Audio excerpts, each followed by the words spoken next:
अस्सलामुअलैकुम। इनमें जो आज की क्लास रखी हुई है दैट इज फॉर रिवीजन, क्योंकि मैथ्स और एडमेथ्स के पेपर अब बहुत करीब हैं।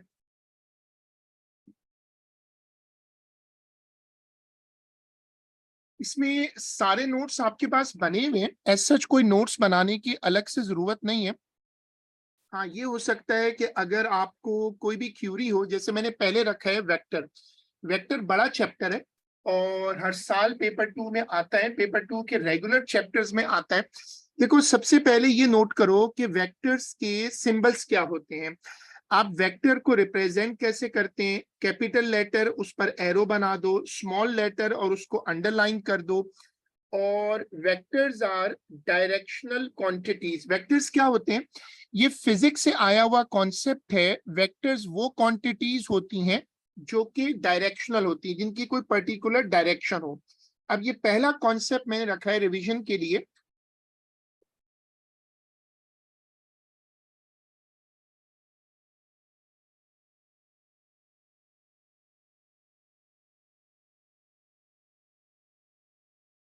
ये सारे नोट्स आपके पास बने हुए हैं, नोट्स को दोबारा करने की जरूरत नहीं है, बस एक मरतबा आपने इसको देख लिया, that will be enough for the revision.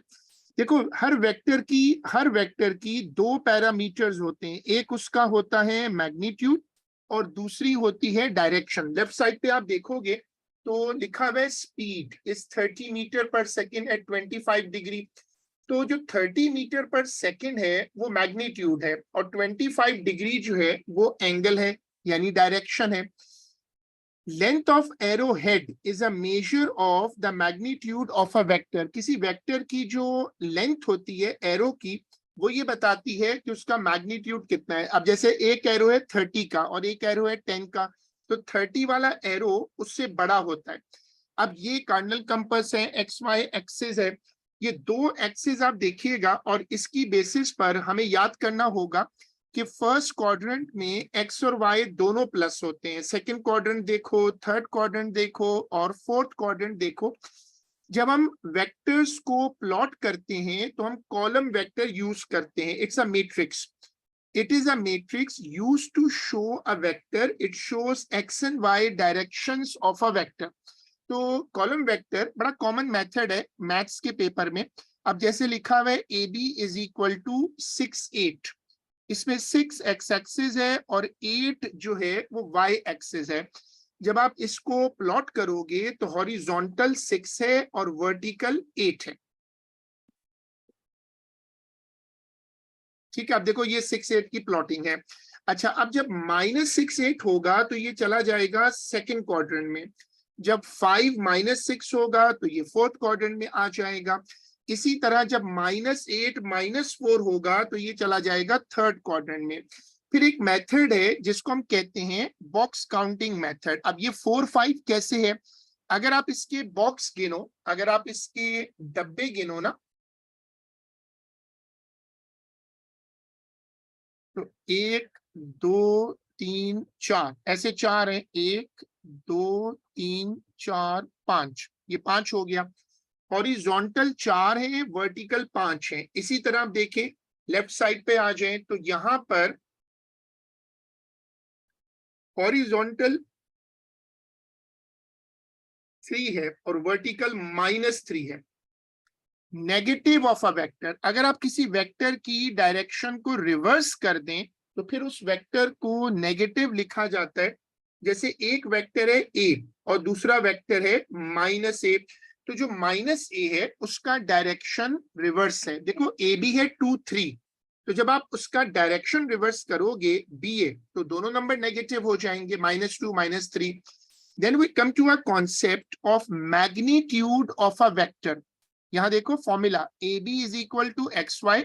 Modulus का साइन है, फिर ए बी है और अंडर रूट में X square plus Y square. ये मॉड्यूलस वेक्टर के लिए मैग्नीट्यूड का सिंबल है। एग्जाम्पल 3 4। 3 4 जो है वो बेसिकली क्या है? ये वेक्टर की मैट्रिक्स है और जब आप मैग्नीट्यूड निकालते हो तो आप उसमें क्या करते हो कि इसको आप मैग्नीट्यूड को अंडर रूट कर देते हो। ये आंसर हमेशा प्लस आता है।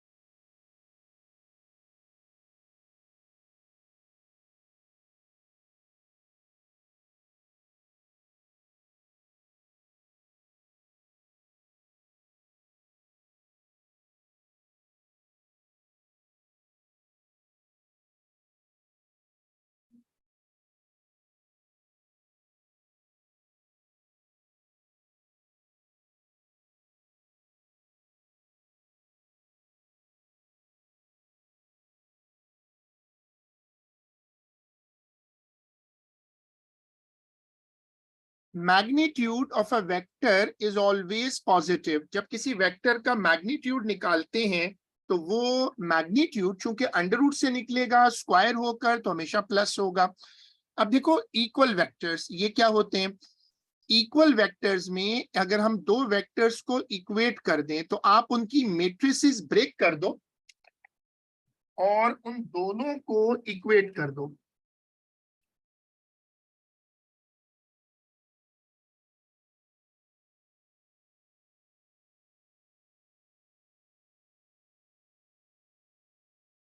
Vector algebra, if vectors are in column vector form, they can be added or subtracted like matrices. देखो ये बड़ा मशहूर कॉन्सेप्ट है, बहुत रेगुलर पेपर 1 में तो बहुत आता है, पेपर 2 में भी कभी कभी आया है कि दोनों वेक्टर्स को जब आप ऐड करेंगे तो आप उनको बिल्कुल ऐसे ऐड करें जैसे आप मेट्रिसेस को ऐड करते हैं।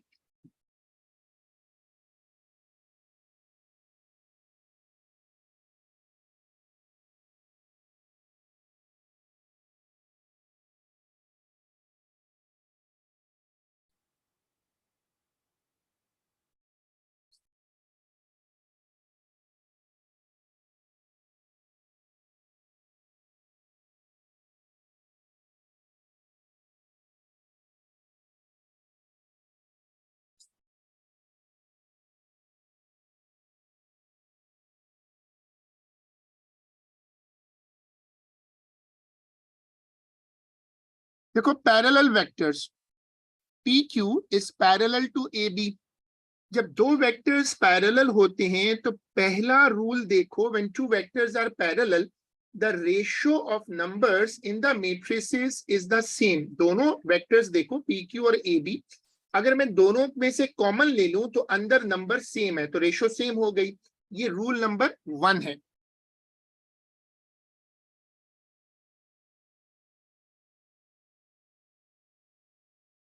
Then vectors are always sensitive to negative sign।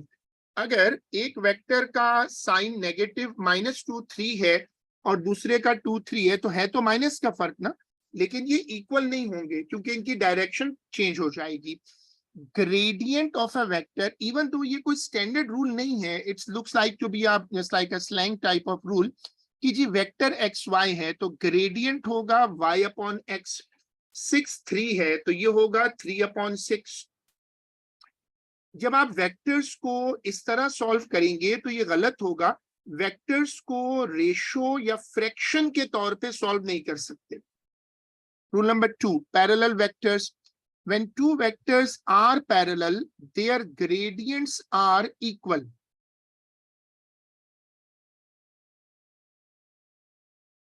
देखो जब दो वेक्टर्स हैं AB और PQ, AB is parallel to PQ तो दोनों के जो ग्रेडियंट्स हैं उनको इक्वेट कर दो। ये रूल गौर से देखिएगा।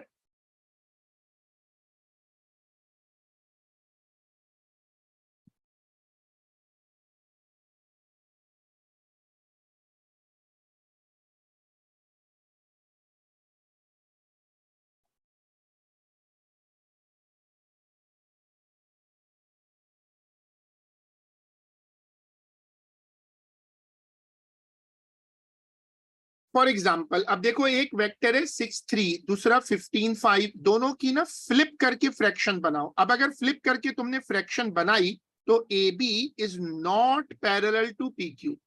अच्छा rule number 3, parallel vectors, when two vectors are parallel they can be equated by a constant। ये बड़ा ऑफिशियल रूल है, CI इसको बड़ा एक्नॉलेज करता है, even though many people do not use it, कि प्रोपोर्शनैलिटी जैसे होती है ना वैसे आप पैरेलल का साइन हटाएं तो K आएगा, K इज अ कांस्टेंट। जब आप पैरेलल वेक्टर्स को डील करें तो पैरेलल का साइन हटाकर उसकी जगह K लगा दें, जो K है वो एक कांस्टेंट है।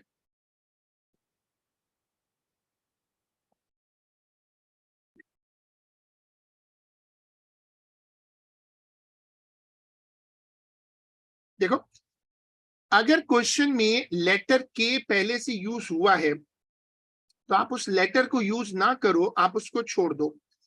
के can also be added on any side, किसी भी साइड पे लगा दो, राइट साइड पे या लेफ्ट साइड पर, क्योंकि वो कांस्टेंट है तो वो अपने आप को एज अ नंबर एडजस्ट कर लेगा। Equivalence of vector comparing coefficients method, जब दो वेक्टर्स को आप इक्वेट करते हैं 2x is equal to ax plus by is equal to mx plus ny, जब दोनों वेक्टर्स को आप इक्वेट करेंगे तो x x से इक्वेट हो जाएगा, y y से इक्वेट हो जाएगा।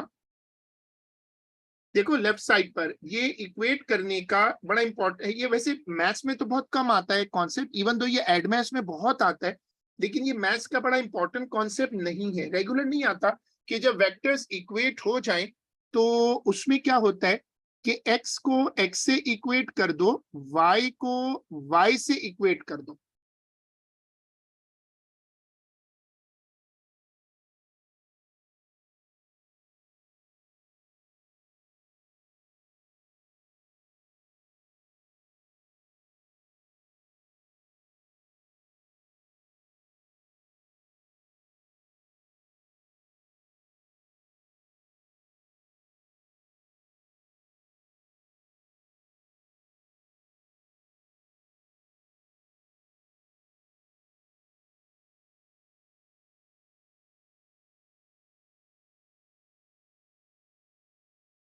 एडिशन ऑफ वेक्टर, ये इस चैप्टर का मेन टॉपिक है, सबसे ज्यादा पेपरों में आता है एडिशन ऑफ वेक्टर।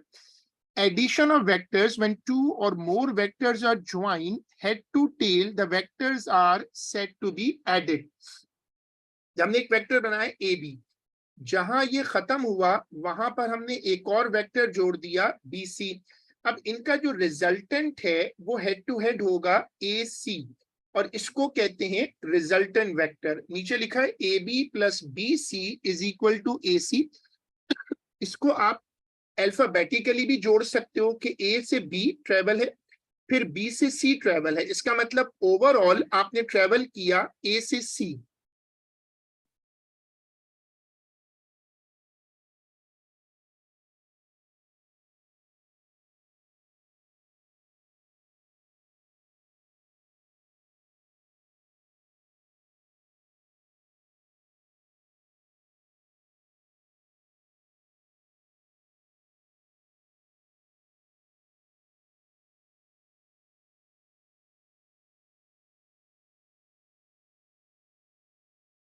देखो अब ये हेड टू टेल समझने का एक तरीका है कि जब ऐड करते हैं तो वेक्टर्स को हेड टू टेल जोड़ना चाहिए।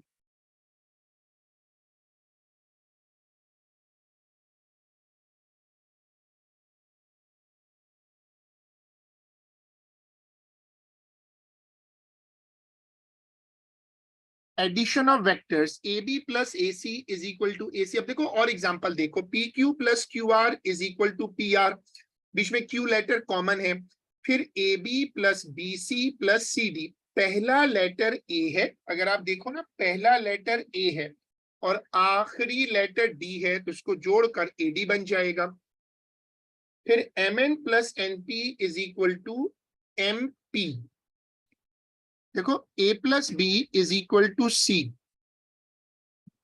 हेड टू टेल करोगे तो ऐड होगा, हेड टू हेड रखोगे तो उससे बनेगा रिजल्टेंट। अब देखो P plus R is equal to Q,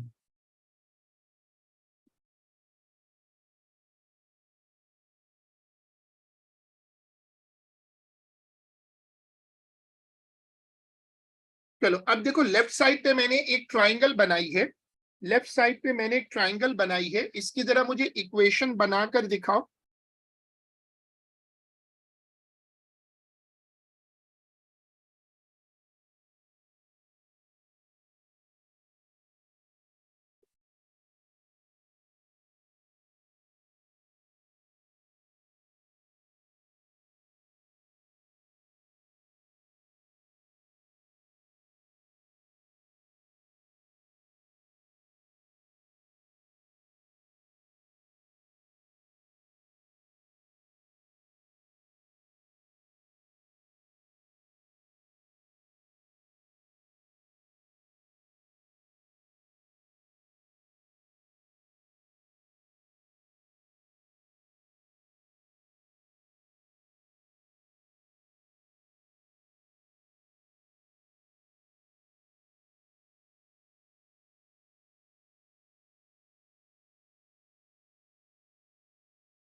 नहीं, देखो जो हेड टू टेल होते हैं ना वो सारे ऐड होते हैं, जितने भी हेड टू टेल होते हैं ना वो सारे ऐड हो जाते हैं। वो अगर तुम इसको बनाओ गौर से देखो, सारे ही हेड टू टेल हैं।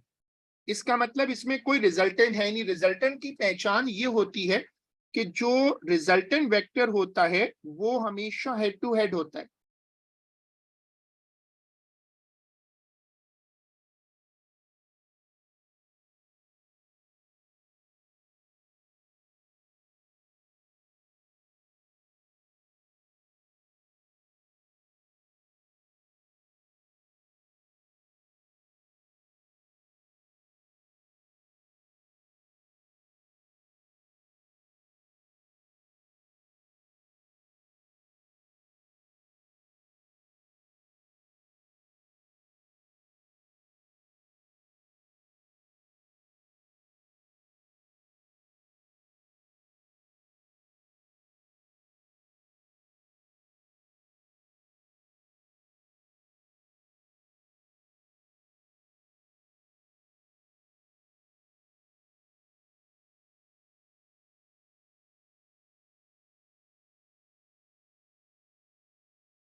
ए B plus B C is equal to A C, ये हेड टू टेल है, और बीच वाला जो लेटर होता है ना वो सेम होता है। अच्छा, अब देखो कि अगर तुम वेक्टर की डायरेक्शन को रिवर्स कर दो तो वो वेक्टर माइनस ए बी बनेगा, और उसको तुम बी ए भी लिख सकते हो। Now we move to our next revision concept, mid point of a vector. किसी वेक्टर का जो मिड पॉइंट होता है उसको कैसे टैकल करते हैं?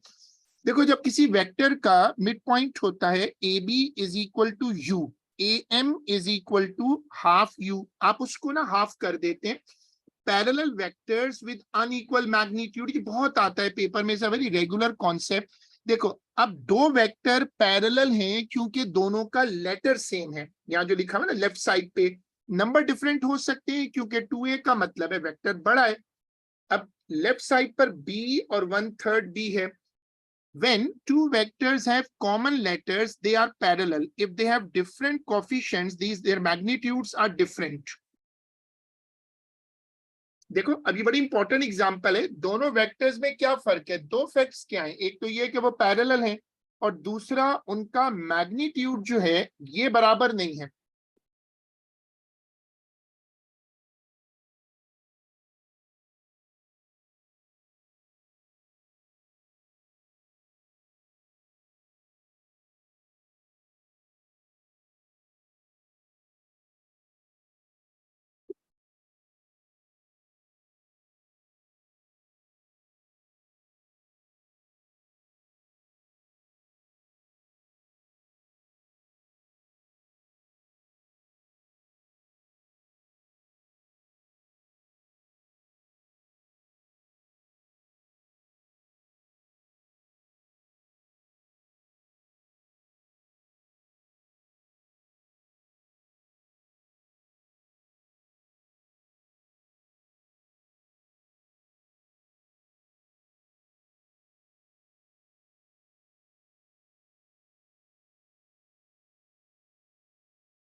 पैरेलल है और मैग्नीट्यूड इक्वल नहीं है, u प्लस वी, और फिर दूसरे के साथ आएगा 2u प्लस वी।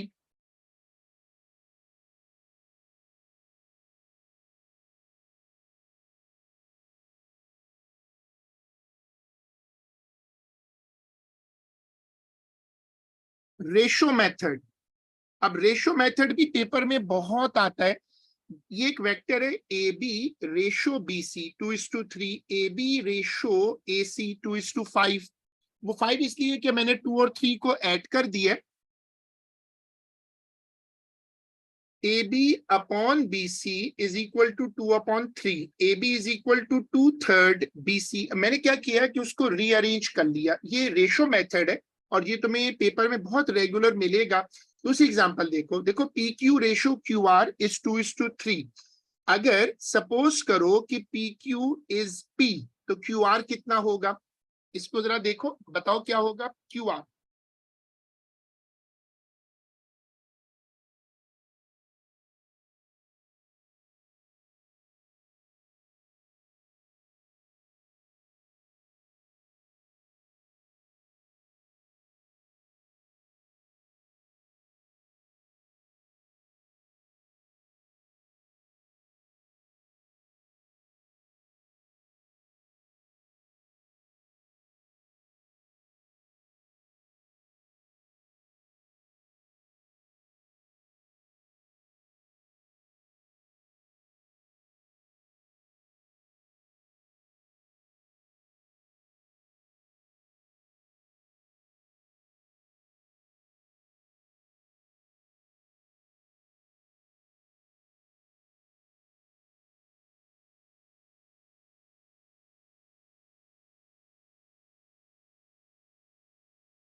अब PR जो है वो टोटल लेंथ है। फॉर्मूला क्या है? Ratio upon sum of ratio into total.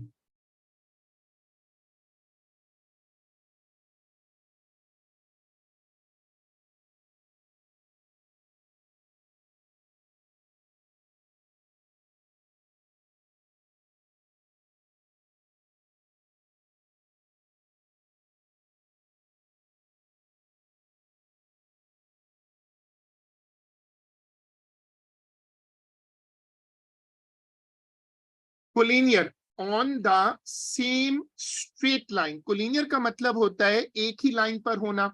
इसकी बड़ी कॉमन पहचान ये याद रखो कि अगर दो लाइनें पैरेलल हों और उसमें कोई कॉमन लेटर हो तो फिर वो कोलिनियर होता है। जो जो जो पॉइंट्स कोलिनियर होते हैं उनका ग्रेडियंट सेम होता है।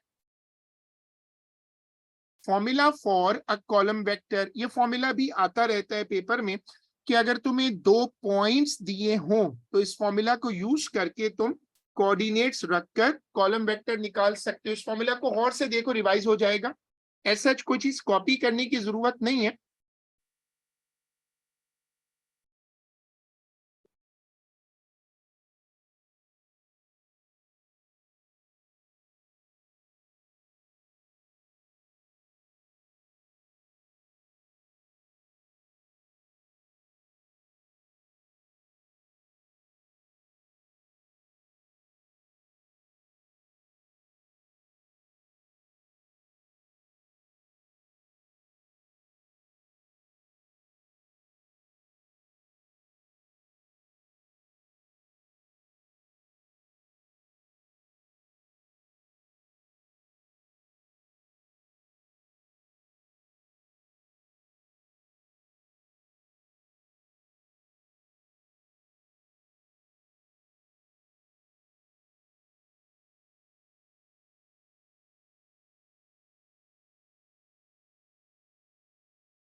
देखो अब जैसे दो पॉइंट्स है ना, एक है 5, 7 और एक है 2, 1। इसको रखें तो वेक्टर बन जाएगा 3, 6। लोकेटिंग अ मिसिंग पॉइंट, ये एक ऐसा टॉपिक है जो कभी कभी आता है। मेरे पास एक वेक्टर है PQ, मेरे पास उसका एक पॉइंट है, मेरे पास वेक्टर है और मुझे दूसरा लेटर, दूसरा पॉइंट निकालना है। अब vector is given, one point is given, second point is unknown. ठीक है, अब मैं उसमें ये फॉर्मूला में सपोज कर लेता हूं कि लेट क्यू के कोऑर्डिनेट्स हैं X Y, x2 minus x1, y2 minus y1। ठीक है, मैंने उसमें वैल्यूज पुट कर दी, मुझे पी क्यू गिवन है, उसको सॉल्व करो तो ये आ जाएगा। ये इसका एक डायरेक्ट मेथड है, इसको देखो एक मर्तबा।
परपेंडिकुलर लाइंस अगर अगर दो वेक्टर परपेंडिकुलर हो 90 डिग्री हो तो उनका जो प्रोडक्ट होता है वो -1 होता है। और याद रहे कि ग्रेडियंट का एक फॉर्मूला ये है कि तुम डायरेक्टली उसको y अपॉन x कर दो। देखो ये भी रिवाइज कर लो,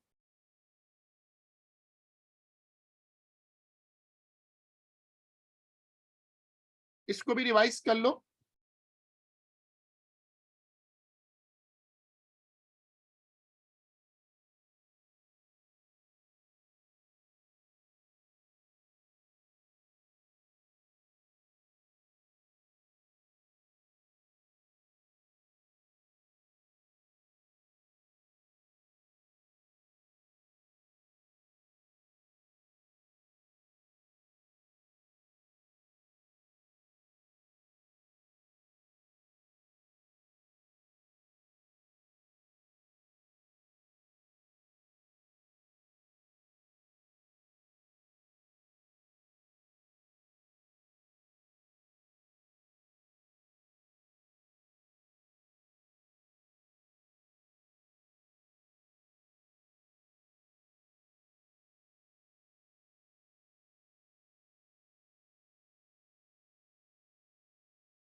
पोजीशन वेक्टर ये वो वेक्टर होता है जिसका पहला पॉइंट ओरिजिन होता है, मतलब ये ओरिजिन से शुरू होता है। तो पहला पॉइंट अगर ओरिजिन होगा तो 0 0 होगा। तो अब अगर सपोज करो P के कोऑर्डिनेट्स हैं 2,4, जो P है अगर उसके कोऑर्डिनेट हैं 2,4, तो जब तुम P का पोजीशन वेक्टर बनाओगे OP तो वो बन जाएगा 2 4 डायरेक्टली, क्योंकि 0 0 की कंट्रीब्यूशन नहीं होती। अब ये बड़ा टेक्निकल और बड़ा हेल्पफुल कॉन्सेप्ट है कि OP is equal to P, क्योंकि O के कोऑर्डिनेट्स तो 0 0 होते हैं। OP इज इक्वल टू 2 3 और P के कोऑर्डिनेट्स हो गए 2,3। देखो locating a missing point,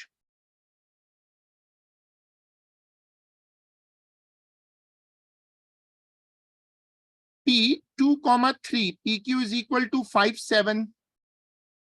second method ना, अब ये वही कॉन्सेप्ट है जो मैंने थोड़ी देर पहले एक मेथड से कराया था, अब ये उसका दूसरा मेथड है।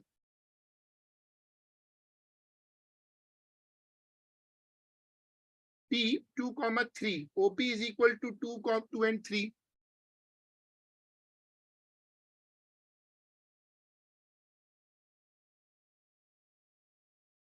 अब देखो इक्वेशन कैसे बनेगी, OP plus PQ is equal to OQ। इसको बनाओ और उसमें वैल्यू पुट कर दो। O जो है ओरिजिन, उसके कोऑर्डिनेट्स नेग्लेक्ट हो जाते हैं। ये इसका जेन्युइन मेथड है, इसको जरा एक मर्तबा गौर से देख लो।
ratio of areas of two figures can be found directly if the two figures are similar, like both are triangles.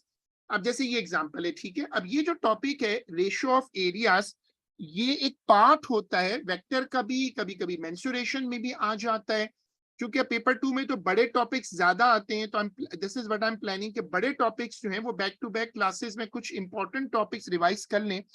वैसे तो ये मैं वेक्टर में करा रहा हूं, लेकिन ये मेंसुरेशन में भी आता है। कॉमन जब हम रेशियो बनाते हैं दो सिमिलर फिगर के एरियाज की, उसका कॉमन बेस भी हो सकता है, कॉमन हाइट भी हो सकती है, सिमिलर फिगर भी हो सकती है। देखो रूल नंबर 1, कॉमन बेस। और से देखो इसकी जो हाइट है ना वो डिफरेंट है, लेकिन बेस कॉमन है। जब तुम फॉर्मूला बनाओगे लेफ्ट साइड पर तो बेस तो सेम है, वो कट जाएगी तो रेशियो हाइट पे आएगी। तो जब बेस कॉमन होती है दो ट्राइंगल्स में, तो जो रेशियो होती है वो रेशियो हाइट पे सब्जेक्ट हो जाती है।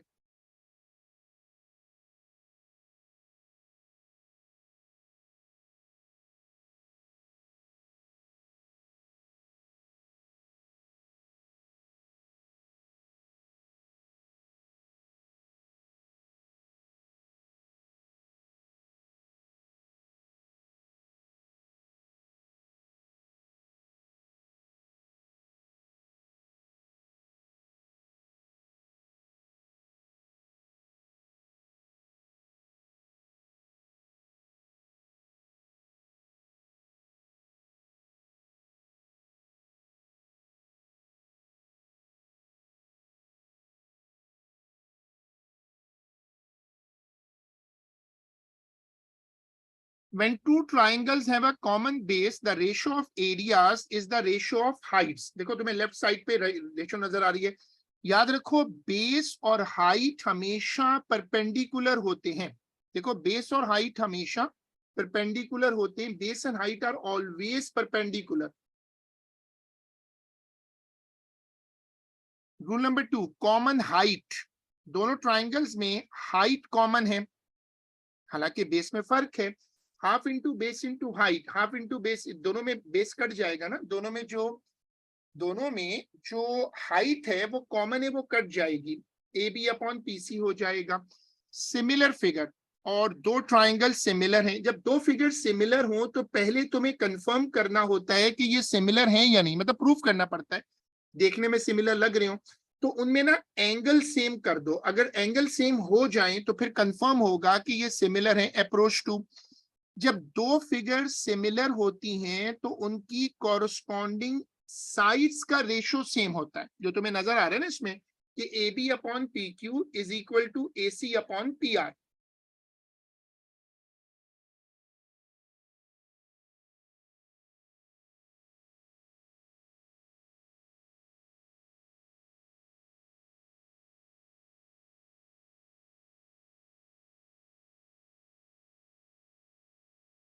Rule number 3, similar figure.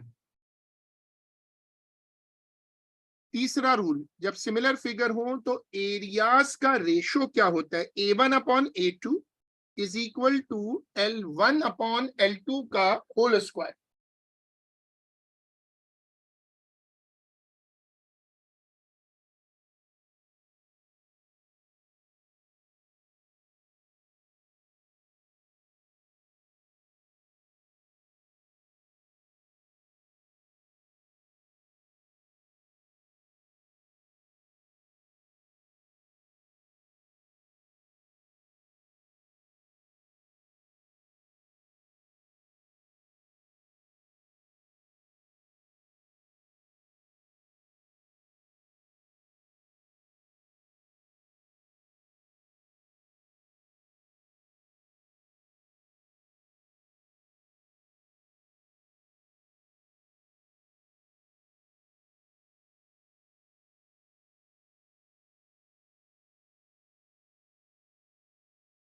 जो वेक्टर पैरेलल होते हैं सिर्फ उन्हीं को रेशियो में फिट किया जा सकता है।